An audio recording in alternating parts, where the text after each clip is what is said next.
From cocaine that magically appears to body cam blackouts, from underage drinking parties to courtroom lies. This is what happens when the badge becomes a shield for crime instead of justice. Sometimes the cover-up works, other times the truth breaks through the cracks. This series is about both. Have you ever seen this before?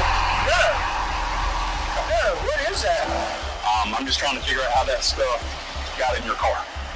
You can go to jail today for possession of methamphetamine, okay? Oh man, dude, I'm serious, dude. Anything, what you want me to do, man? On November 28, 2009 in Las Vegas, at a house party hosted by school dispatcher Rebecca Wamsley, off-duty Clark County School District police officers and dispatchers partied with underage teens. There was drinking and beer pong. About 20 minors mingled with adults who wore badges by day.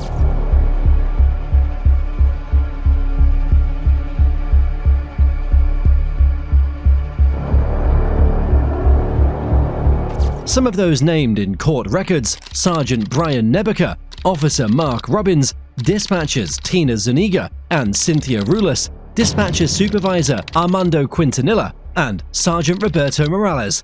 Among the guests that night was 18-year-old Kevin Miranda. He left the party drunk with his girlfriend, the daughter of dispatcher Tina Zuniga. Not long after, Miranda ran a red light at Flamingo and Rainbow. Angela Peterson, a 22-year-old UNLV honors student, was killed on impact. Angela's parents were devastated. However, what made it worse was learning the full story behind the crash and how many adults helped conceal the truth. Former dispatcher Dan Derasotes wasn't even at the party, but says anyone who tried to speak up was threatened. "If you talk, you might as well forget about this job," he recalls. He was later fired for unrelated reasons, but decided to break his silence anyway. What they did was terrible, inexcusable. There was even a flyer for the party. It was posted in the school police break room. Everyone saw it. Everyone knew. However, when the Las Vegas Metro Police Department attempted to investigate, they encountered a wall of silence and finger-pointing. An interview with Tina Zuniga reveals just how deep this cover-up goes, as she stated that she doesn't recall playing with Kevin. And in the civil case, Do you recall playing beer pong with Kevin? Not with Kevin, no. Who did you play beer pong with?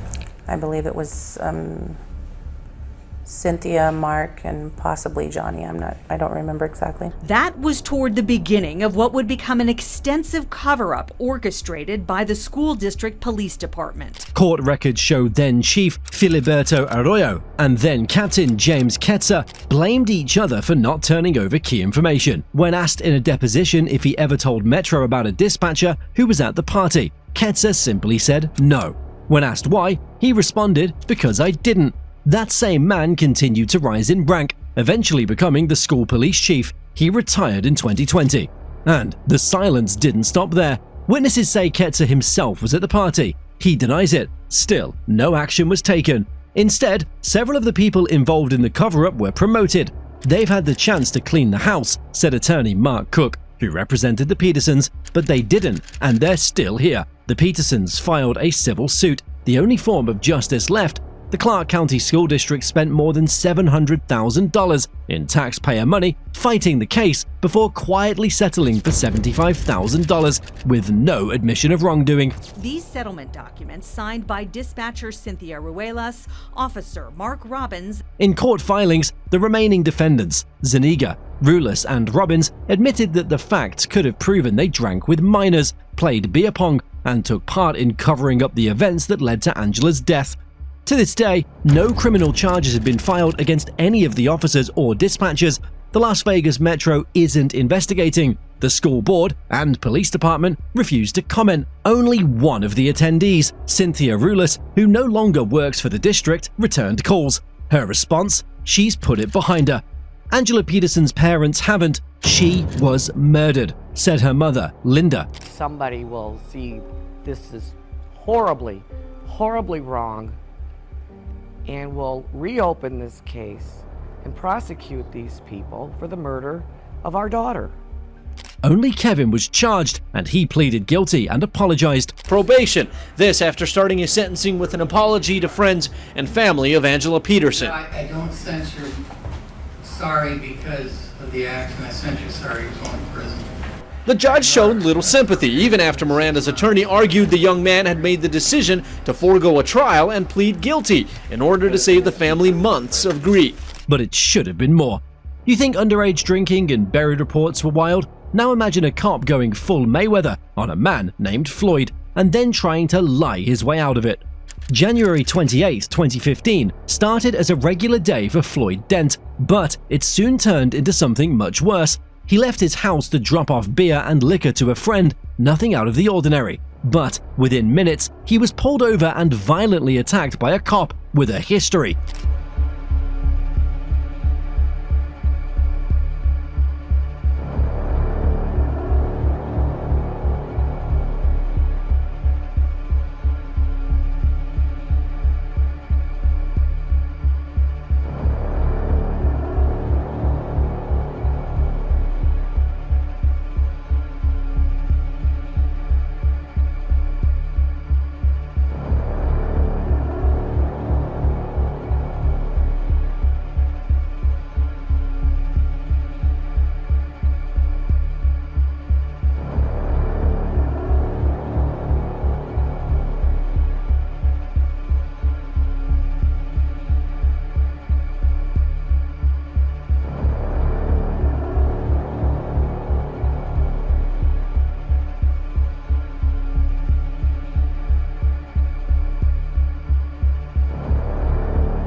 Dent was unarmed, non-violent, and never fought back. But that didn't stop Officer William Melendez from dragging him out of the car and slamming him onto the ground.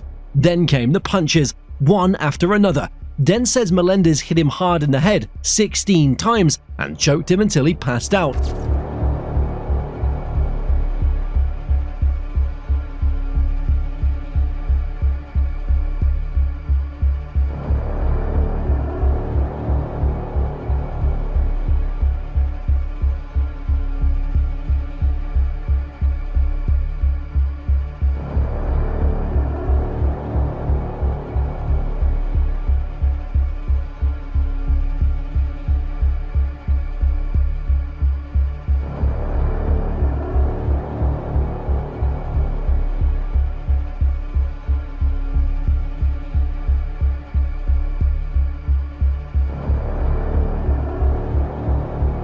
I told him I can't breathe, and he kept on choking me, Dent testified. Told him I can't breathe, and he just kept on. And when Dent begged for medical help, nobody listened. Instead, officers drove him to the police station, ignoring every single plea for a doctor. He was tasered and beaten. Dent is tasered at least 3 times before he is finally brought to his feet. His face bloodied, his clothes torn. Then came the charges. Dent was accused of assaulting a police officer, resisting arrest, driving on a suspended license, and possession of cocaine. But here's the twist: the cocaine appeared after the beating. Dent has always maintained the drugs were planted. And what backs him up? The toxicology report. At trial, Michigan State Police toxologist Jennifer Wilson testified about Dent's blood work. Was there any indication that Mr. Dent was under the influence when that blood was drawn? The attorney asked. No, she replied. What was the alcohol level? 0.000%. So the drugs weren't his, he wasn't drunk, and he wasn't violent, but he still got a beating and a set of fake charges. Prosecutors accused Melendez of not just using excessive force, but also planting cocaine. As public outrage grew, the police chief resigned, 2 officers were suspended, and Melendez was fired. Floyd Dent later settled with the city of Inkster for $1.4 million. William RoboCop Melendez didn't walk away clean. The case is going to go to trial. After the courtroom saw the dashcam footage, there was no spinning the story. He was found guilty of assault with intent to do significant bodily harm and misconduct in office.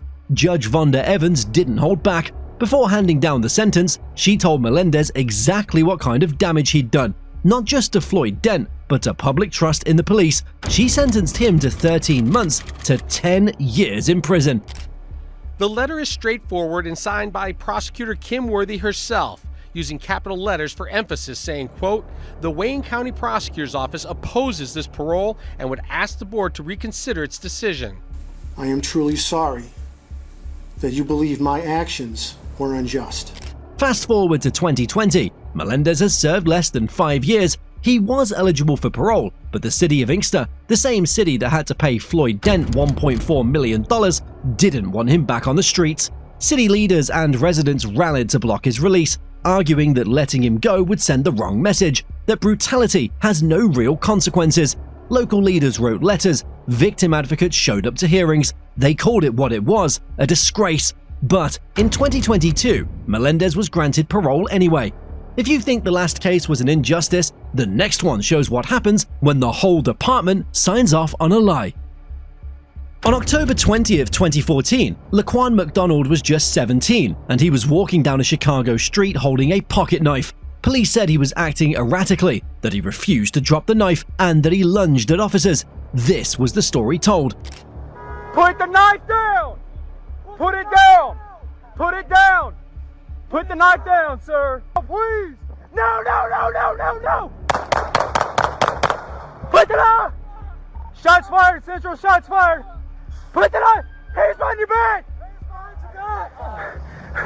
Those early reports, nearly 400 pages of handwritten and typed statements, all pushed the same claim, that the use of force was justified. The case was ruled a justifiable homicide, but every word of that story was a lie, and the truth, it sat hidden for over a year. On November 24, 2015, 13 months after the shooting, a judge ordered the release of dashcam footage.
What it showed shocked the city. Laquan was walking away when Officer Jason Van Dyke fired 16 rounds. 9 of those shots hit his back. The last ones came as Laquan lay dying on the ground. Van Dyke said he feared for his life. He claimed Laquan raised the knife across his chest. He even referenced a police bulletin about knives that could shoot bullets. But when State Attorney Anita Alvarez announced the charges, she confirmed what the video already proved. Laquan never threatened anyone. The knife folded shut on the ground. This act led the public to call for the resignation of Anita Alvarez. This state's attorney is beholden to the police. She is beholden to her political future in this city. She is beholden to the police in which she has entrusted that future. And it has destroyed her effectiveness, her zealousness in pursuing prosecutions. The autopsy, obtained through a public records request, revealed gunshot wounds to Laquan's neck, chest, arms, legs, and head. It confirmed what the video showed. Van Dyke kept shooting after Laquan was down. It was ruled a homicide to everyone's shock. But Van Dyke didn't just lie in the moment, he doubled down. Investigators later found that he made multiple false statements and key omissions to exaggerate the threat. 4 other officers backed him up. They too were caught falsifying reports, repeating the lie that Laquan was crazed and had charged the officer. Convict Van Dyke and throw him in jail. The whole damn system is guilty as hell. From the slave catchers and the KKK to the killer cops of today. Convict Van Dyke. It took over a year, mass protests, and national pressure to see justice. Jason Van Dyke was found guilty of second-degree murder and 16 counts of aggravated battery, one for every shot fired. He was sentenced in January 2019. If you think the truth matters, if you believe these stories should never stay buried, hit that like button and subscribe. Turn on notifications so you don't miss the next one.